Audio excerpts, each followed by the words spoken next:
Is the problem of homelessness worse than it's ever been? The ability for folks to get off the streets is a lot harder because the rents are so high in San Francisco. So people are on the streets for longer, and they're much more visible because their health care is so deteriorated.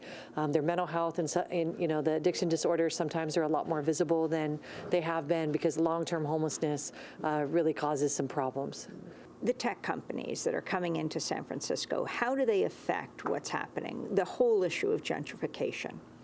Yeah, so there's a dramatic effect on a couple different levels. I think for homeless people, of course, the housing price is skyrocketing, but there's another piece of it, and that is that all renters in San Francisco are insecure.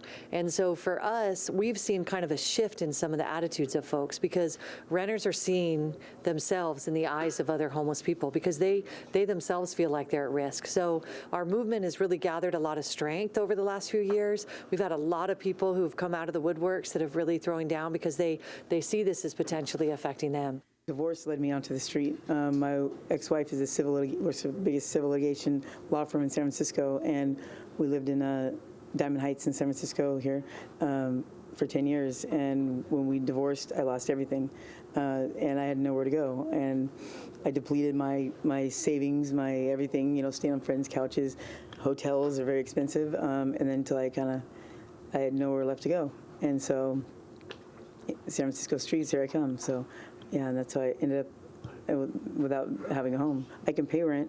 It's hard to come up with that, $3,000 first last deposit. So it makes it very hard to save up that money when you're buying your food, you're trying to stay in hotels, you're trying to stay safe on the streets. You waste a lot of money by trying to survive.